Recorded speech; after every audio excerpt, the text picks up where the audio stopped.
Hey, and welcome to Emlyn in the Mix, Season 3, Episode 3. Hope you're doing amazing out there. What is this podcast about? Music technology, audio gear, music gear, you name it, we have it on the podcast. And today we're going to be looking at a very special little something here from Roland. If you're watching here on YouTube, you can see I have the Roland splash screen website up.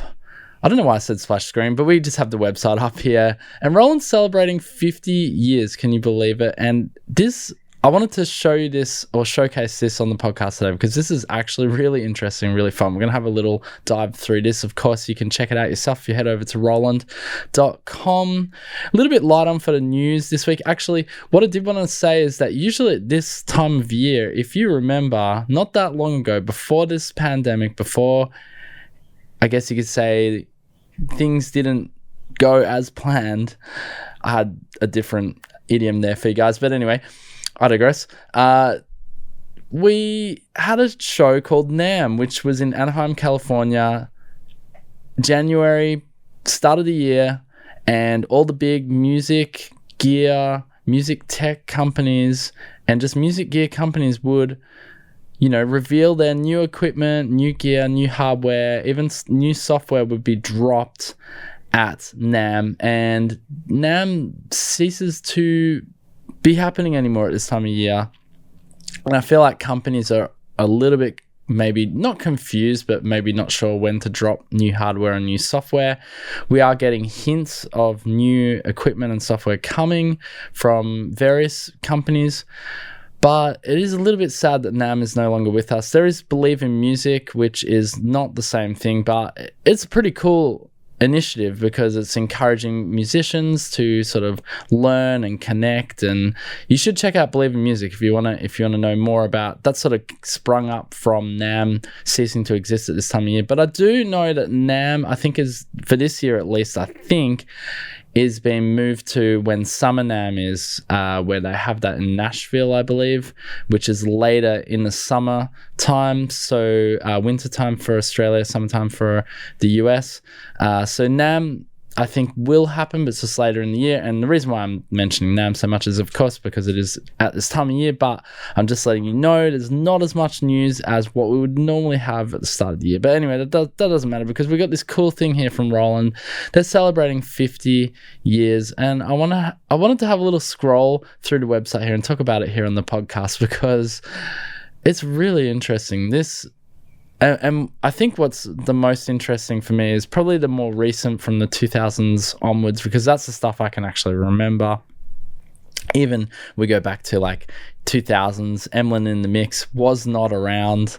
I mean, I was into gear, but I was not Emlyn in the mixing it, if you know what I mean. Anyway, if we're looking here, I'm just looking at the website here. So we're looking at the 1970s. So it's 50 years of Roland, and this little website, big website you want to call it. They've done a fantastic job. So you can see here, it started in 1972, and you can see the gear that got released. I'm not going to read every single piece of gear here on the podcast, but I'm just going to scroll through and we're going to just see things that sort of came out which are quite special. So you got 1974, the Space Echo RE201, which is still to this day a very popular reverb unit, still used and still highly sought after vintage reverb unit. So the Space Echo, it's Echo Delay, quickly became the tape echo of choice for musicians on the road and in the studio. Its rich and organic sound was a source of inspiration and creativity, and it's been heard on literally thousands of popular records since its introduction.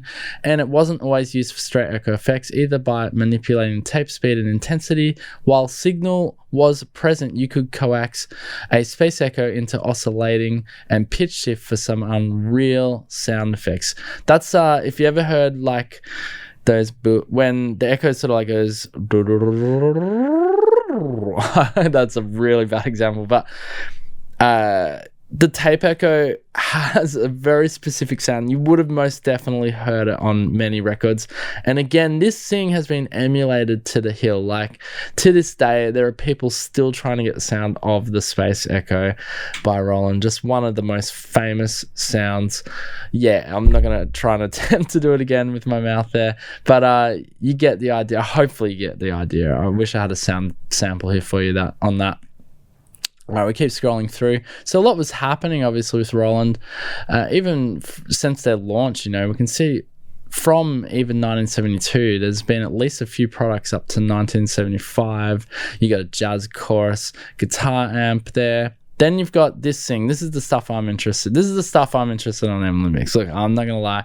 Talk about the things I like. System 700 modular synthesizer was Japan's first large-scale modular synth system. A complete collection could easily take up an entire room. So this is their System 700, much like the current day Eurorack systems, which you can get now.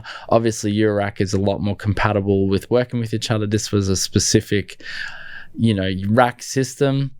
And we scroll down. It's really cool. It shows you the albums where the music or these particular technologies were used from Roland. Now what's this MC8 micro composer? This looks pretty cool. So Roland's first microcomposer-based music sequencer was a history-making component in the electronic music genre. What year was this? So if we go back, we can see the year. So this is 77. Looks pretty cool.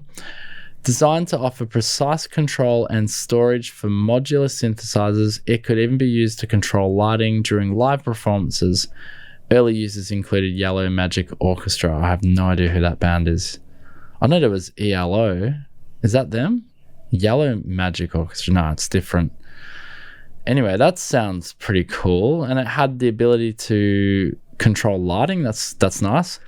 Looks like Boss launched. Now, Boss is a sub trade from Roland. So Roland owns Boss, if you didn't know. Anyway, Boss launched the iconic compact series with the OD1 overdrive phaser and Spectrum pedals. PH1 SP1. Since then, the colourful lineup has been adopted by generations of musicians with over 130 models produced to date and over 17 million units sold. Boss pedals are used by players of all levels, from famous touring pros to bedroom hobbyists. So you can see there, Boss pedals are used to this day, and I'm sure they've got newer models that have come out since then. And one thing I forgot to mention, I just dove straight into this Roland 50 years thing, but we're going to have a little bit of fun with a brand new plugin today. And if you follow me on YouTube, you probably would have seen it already. I did a bit of a failed attempt, but I'm going to try and do a better attempt today. It is, of course, iZotope's latest beta plugin, actually, as part of the iZotope Labs series. I want to show you this plugin. It's really fun. If you haven't seen the YouTube video, then you're going to really enjoy it at the end of the podcast here. All right, so what else do we have here coming up? 1978 Compurism. Okay, cool. So I was starting to get into the MC territory here. So the world's first microprocessor-based rhythm machine. Here we go.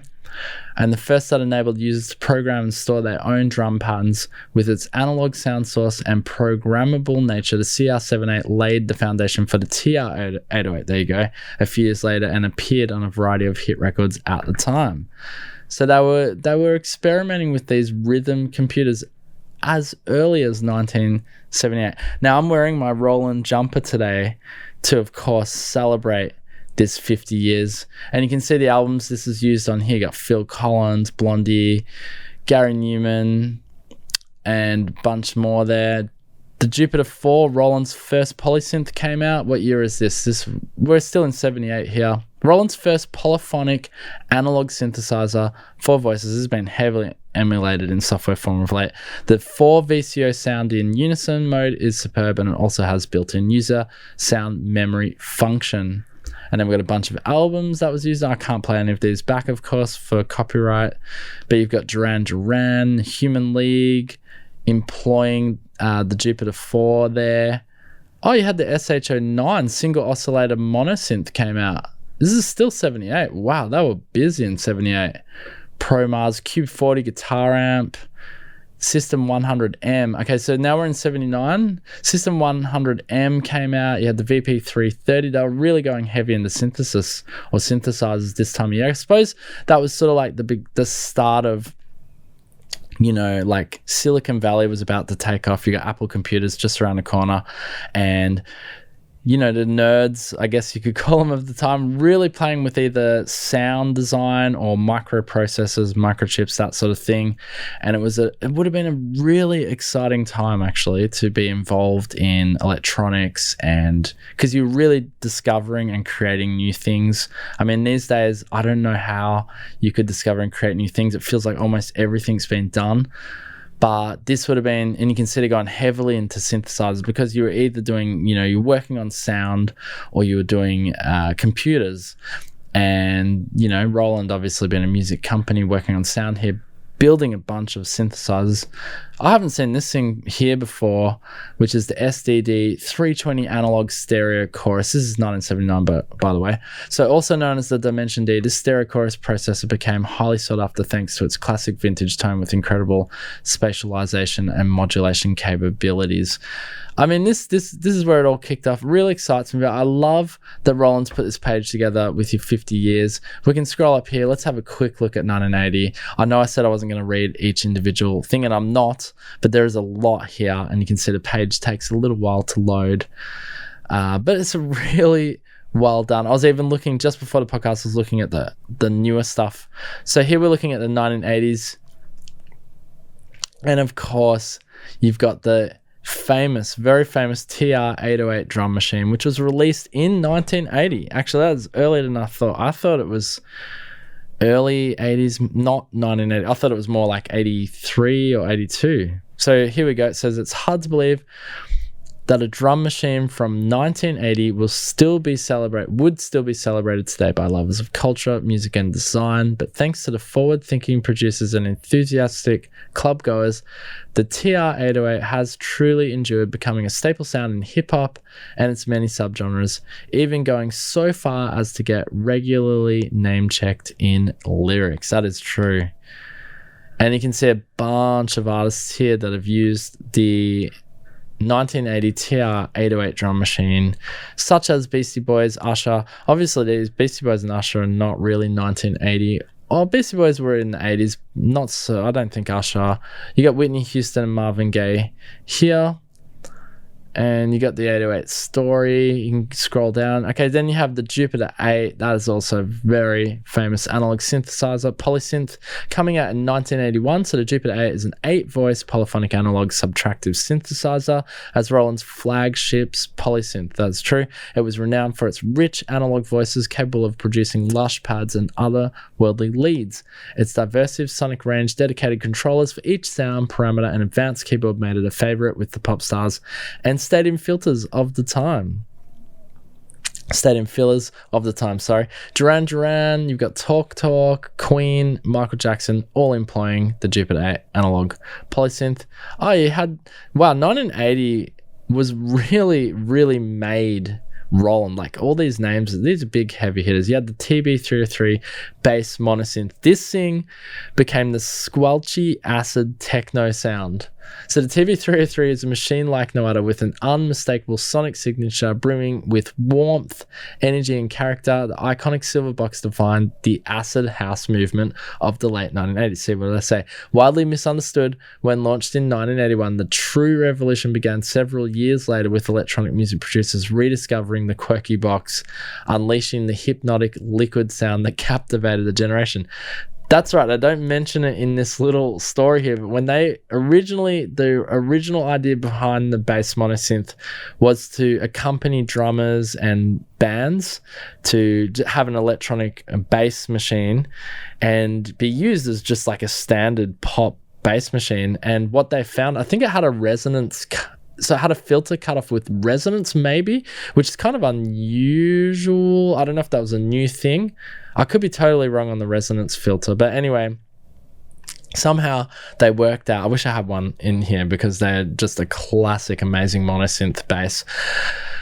They managed to make it did make this quirky, as I say, quirky and high-pitched sort of sound, and probably most notably the Josh Wink High State of Consciousness song is probably, for me at least anyway, is when I heard that TB303 sound for the first time.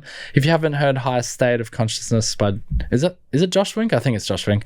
If you haven't heard that track, you got to listen to that. I mean, obviously the TB303 is front and center in that song. It's got that chirpy, squeechy bass, and it's a banging track. Even to this day, I love that track. But yeah. Wow, they have literally heavy hitters in the 80s.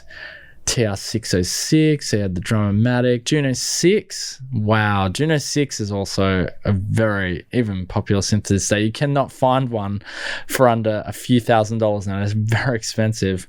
And a lot of them, the chips get detuned and they're sort of hard to maintain. But anyway, so we're only in 1981.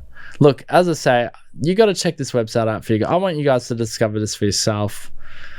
I'm just going to read some of the bigger ones here that are exciting. So the TR-99 came out in 1983. Within the realms of house and techno, it's almost certain that the TR-99 has powered more tracks and live performances than any other drum machine. The 99 is for everyone who loves dance music, whether you're at the open air festival, an underground club, or in the depths of your studio cooking up the sounds of tomorrow. And you got artists like Aphex Twin, Daft Punk, Bjork, 808 State. Anyway, you get the idea. We just go on and on with incredible heavy hitters, even the 80s. I want to just quickly jump over to the 90s now. I'm not going to read everything, as I said. So here's the 90s. Some things that interest me, like I've never seen this S770 digital sampler.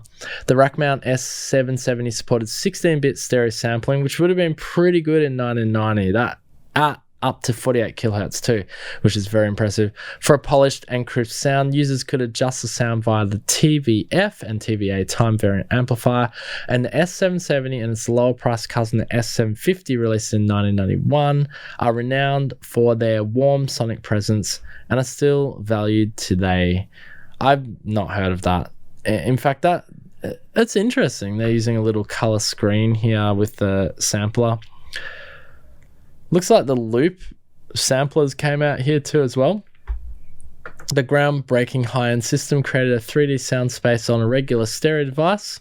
A standard RSS system comprised 4 hefty units, a pair of 2U TU rack 888024 analog digital analog converters, a 2U rack mount, sound space processor, and sound space controller with 8 rotary dials for moving the sound in real time. Larger systems could link up to 16 processors, and the technology would eventually be heard in some of Roland's more mainstream products.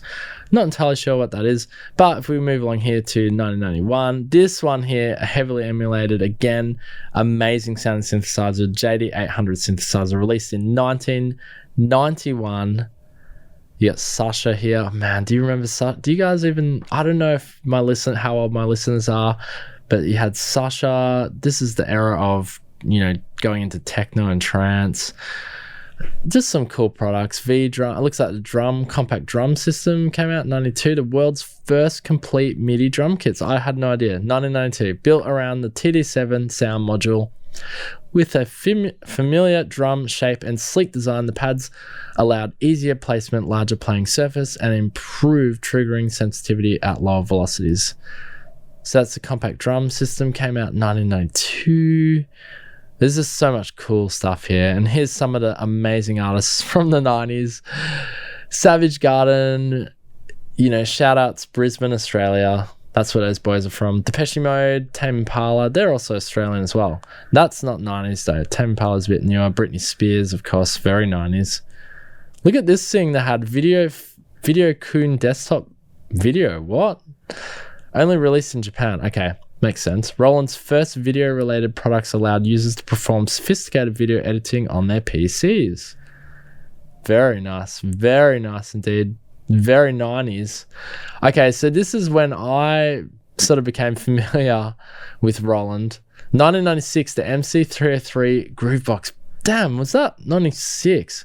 I was 95. I thought the MC303 was earlier, but I remember these things were so cool. No, 96 kind of makes sense. So Roland's first entry into the club and DJ scene, the MC303 quickly became a hit in the dance scene, giving would-be producers everything they needed to start working on their ideas. It was a self-contained unit that combine a micro keyboard, classic Roland sounds, drums, effects, and sequencing brought together in an intuitive front panel.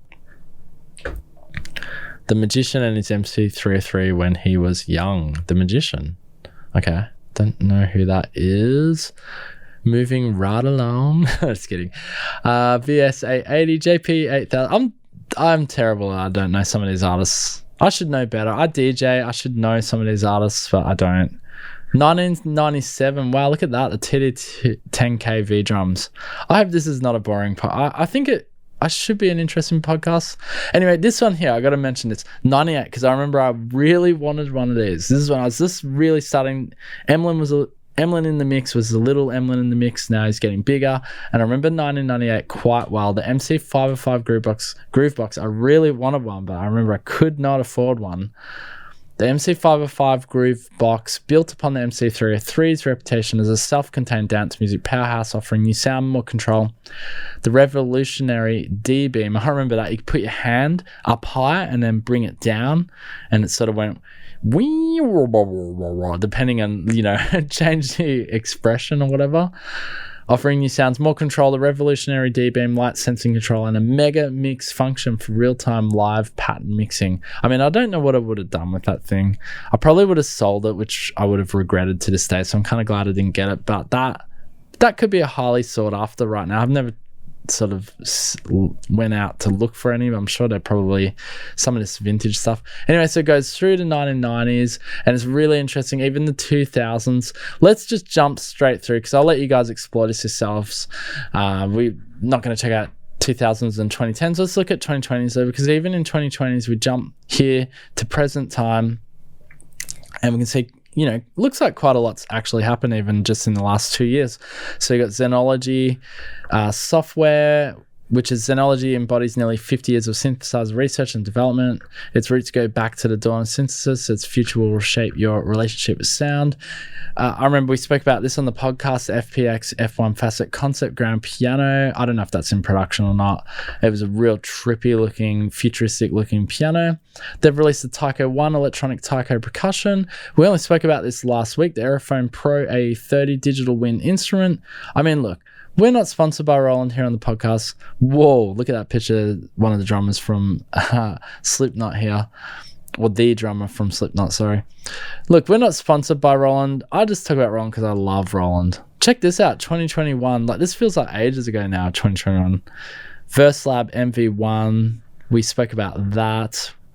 We did try to get one here on Emlyn Mix. Roland, sadly, did not reach out for that. Zen Tracker, I've spoken about that. It's all been mentioned here. Acoustic. Oh, you got V-Drum Acoustic Design Series. Electronic drum kits.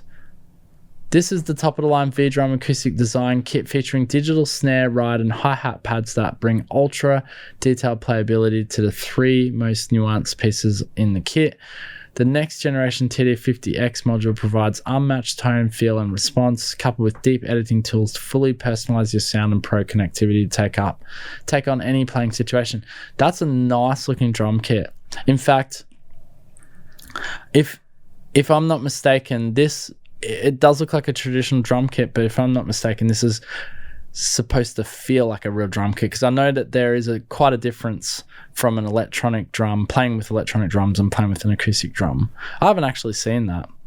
You got the Bose Eurus GS guitar, electronic guitar, and then you got a video switcher thing here. And new gear and new ideas. Future is always under construction. Anyway, check that out. Roland celebrating 50 years. They've done a brilliant job here creating this website and creating all the amazing information here. All right, let's move along to our next piece of news. And that is, of course, coming to us from this is coming to us from musictech.com, but it's not about music tech. It's actually about Sennheiser dropping their new HD400 Pro headphones. Now, we rarely talk about headphones on the podcast, but I thought it was worth mentioning and just bring to your guys' attention these headphones. I'm actually using the Sennheisers. I don't have the HD400. Actually, these are really nice Sennheisers. The reason why I wanted to mention these two is because I love Sennheisers.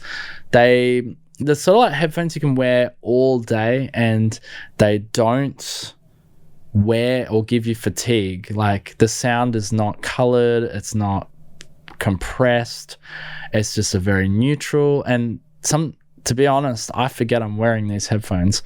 And apparently these particular headphones I didn't notice because I got these super cheap off a friend who was just flogging or just wanted to get rid of them. He was moving house or something. And I saw him, I was like, yeah, cool, I'll get him.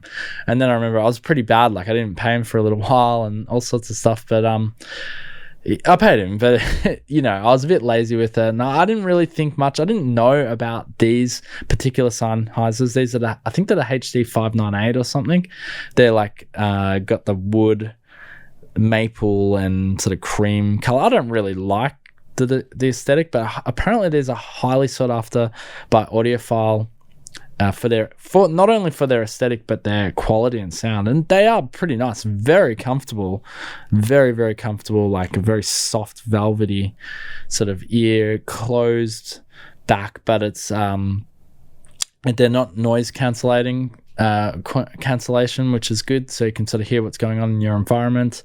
Anyway, we're not talking about those, but the reason why I want to talk about Sennheiser is, of course, I know that they are good headphones, and Music Tech's giving them a 9 out of 10. And I'll just read a little bit back here from what Music Tech has to say about headphones in general. So, with more people than ever producing on laptops or mobile devices, a reliable pair of headphones is vital if you want to take full advantage of your setup.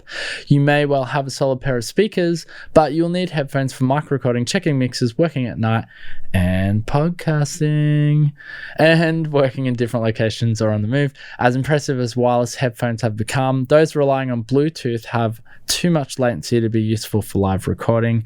And throw in the fact that they also compress audio before sending it to your phones, it is evident that wired models still rule the roost for studio and recording use. So the Sennheiser HD400 Pros are lightweight at 240 grams, but feel well built with few moving parts, so they don't flap around as some models can. And the headband is adjustable, and the ear cups can flex inwards slightly to suit the shape of your head. These are very comfortable phones with the circumlular, I can't even say that word, ear cups padded in velour. I think this is what this has. And the headband sporting soft padding. I think this has that too.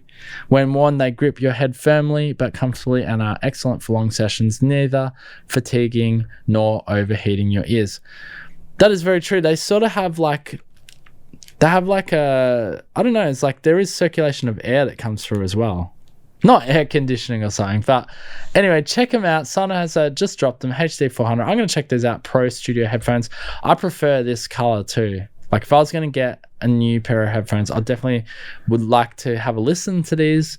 If they're anything like the HD598, which I'm already wearing, I would be certainly interested in checking those out. All right, now let's have a look here. This one isn't on a website. I just screenshotted this. It's from my email. Softube, this is a heads up. If you love Softube, we love Softube on the channel. No stranger to the podcast or channel. They have something filthy on the way coming January 25. So if you listen to this podcast in the future, it's already past January 25. That filthy thing is in your universe right now. That filthy thing is right now. It's probably in your house, probably in the corner of your bedroom. It's probably watching you. Sorry, I not enough coffee, maybe not enough. I haven't had enough. Anyway, let me just have a quick sip. Yeah, January 25th is something new. What do you guys think it is? Do you think it's software? Do you think it's hardware? Again, you futurists out there, you already know what it is, so don't give me that. But if you listen to this podcast today like you guys normally do, especially those ones who are keen to get a bit of Emlyn in the mix in their life, you're going to be wondering what that is. So mark your calendars. That's all I have, guys, from Softube. Not giving me much. Another thing here I want to do on the podcast is the poll. So I asked you guys, I'll try and do this every week on the podcast.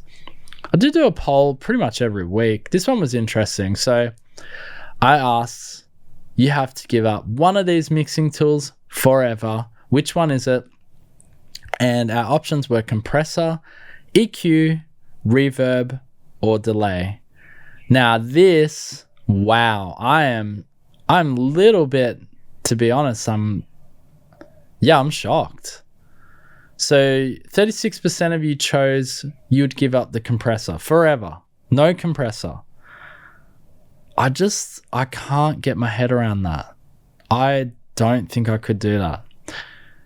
Then coming in second was the EQ. EQ I could understand. It would be hard, but I could understand if you could maybe live without an EQ. Number 3 was delay. Now again, this is probably my first choice. You could get away with delay. Oh, I love delay, but you could live without delay because reverb is there. And then reverb. Reverb, funnily enough, is, if you look at this poll, because this is like a negative question, it looks like reverb wins, basically. Reverb number 4. Only 14% of you chose reverb, that you'd get rid of reverb, which makes it, because it's a negative poll, reverb is actually the thing that all of you want in your life and don't want to ever go away. And the majority of you don't want compressors. Very interesting. Okay, my choice is probably delay. I think I can get rid of delay. Yeah, I love a bit of reverb. Need EQ for shaping, and I just need compression. I don't know how you could live without compression. This shocks me. I don't know if you guys are trolling me. But anyway, we'll do a poll every week and we'll check your answers here on the podcast. All right, let's move along to... We're going to do something silly now. We're going to play with... Now, for those of you who don't know what this is called the Morph One. We're jumping over the Ableton Live here. If you're watching on YouTube, you'll see I'm straight in front of Ableton Live, and you can see the little GUI, the GUI here for Morph One.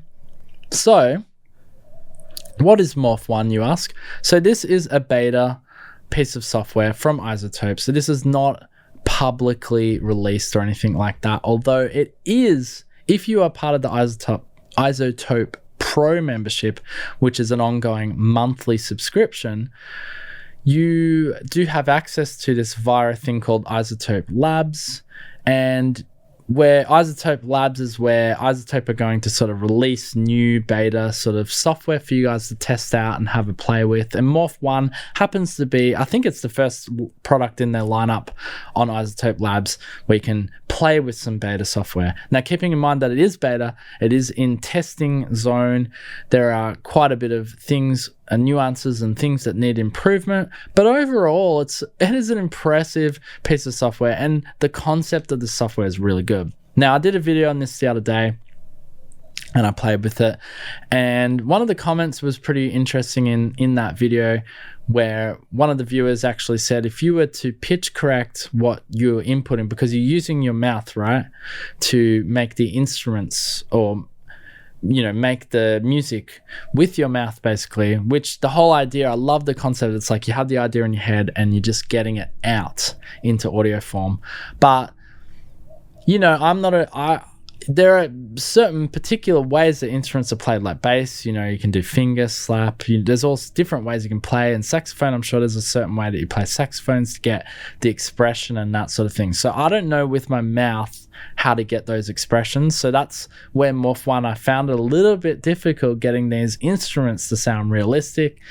But again, I love the concept, and I could definitely see a place for this in music technology and having fun. Let me show you guys how this actually works. So I've got Morph One. I found that the bass instrument is probably one of the best. I got a little drum on here. So I'm gonna make a little groove here, and you're gonna hear me singing this little groove. So I've got a drum beat going. All right, cool. So it's a very simple 4 to the floor rock beat. All right, I'm recording in now. You can see my voice going in. All right, here we go. I'm trying to do a bass line. Bum, bum, bum, bum, bum, bum. Bum, bum, bum, bum, bum, bum, bum, bum. So I don't know. I did the vowel bum. I'm hoping that gives the bass sort of sound, but let's just have a listen.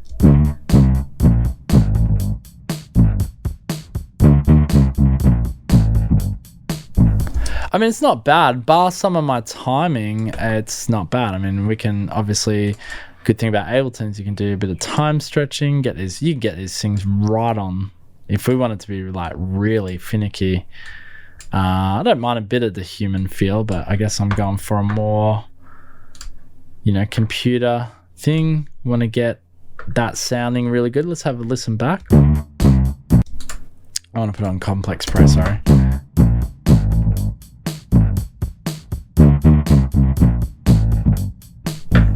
That's pretty cool. Now you got other instruments as well, and the other instruments, again, this is where I don't want to make a fool of myself. I think the video I made during the week, I was really experimenting. I was really having a lot of fun, obviously, and it doesn't sound the greatest because some of those sounds like the guitar. I'll show you. Let's jump over to guitar here, and let's have a listen. See? You get some weird sort of trippy sort of pitch bending and stuff with the guitar. And that's because that's not how the guitar would be played. So we jump back to bass. It actually sounds really good. Maybe we could try like a shaku or something, because you got all these different instruments. Let me show you the instruments you got here. So we jump across here. So you get those weird, there's guitar. There's violin. Actually, the sounds for these instruments are actually pretty good. It's just obviously the expression and the way you play it. But I found it for bass is really, really, really fun and really good. And look, again, it is beta. It is just a new concept. I know there is another piece of software out there. I've forgotten the name of it. I've forgotten. It starts with, I think it's Vocal something. Anyway, that particular plugin is a similar concept where you're using your, voice to make instruments and that sort of thing. Let's attempt. And again, I'm going to apologize in advance if it sounds terrible. Let's attempt putting some guitar on the top of this. And I can't guarantee it's going to sound any good because, again, I don't know how to get the expressiveness of a guitar with my voice. But look, we're here. We're doing it. Might as well have some fun, hey? Make sure we got my right input on. All right. Let's see what we can do. Bam, bam, bam. All right, we'll try. So we'll be like, bam, bam, bam, bam, bam, bam, bam, bam, bam, bam. So again, me just trying to emulate the guitar sound's gonna obviously help with that sound, but I think this is where you probably need a bit of pitch correction as well.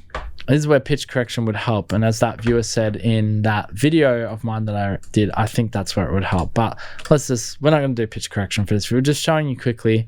So I've tried to, what I think, emulate how guitar's expressiveness would sound. Again, I apologize if this sounds terrible. It is quite possible. Let's have a listen to it.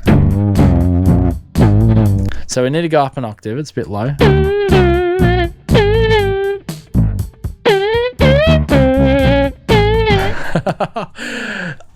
I'm sorry, it sounds like a kazoo. I don't know what to say. It's actually hilarious. And let's not be harsh on iZotope here, because it's not iZotope's fault. This is a concept. It's total experimental plugin.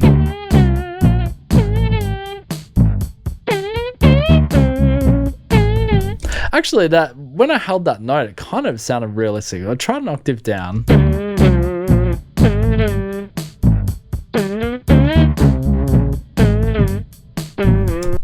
Not bad. But anyway, you get the idea. I just wanted to show you it's a lot of fun. And yeah, that sounds like a kazoo to me. But you know what? Let me just show you quickly what is included. We jump over here, and if we scroll down, we can have a look at what's included in. This is a part of the iZotope Pro membership, as I was saying before.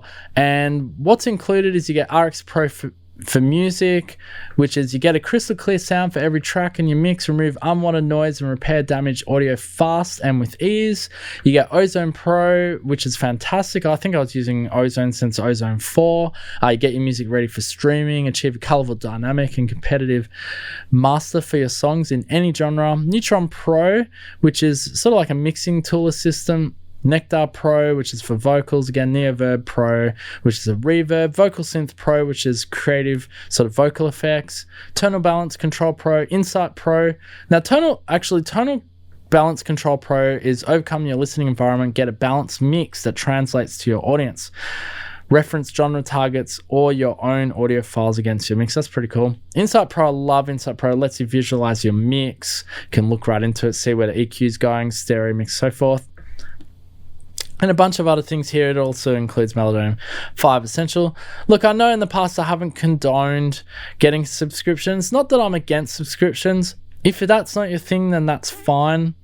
But I think as long as it's something that you're going to use, then I cannot see a problem with getting a subscription, especially something of this caliber. And you would definitely use all these mixing tools, and it is so much cheaper than buying each individual plugin or even getting bundles and then upgrading.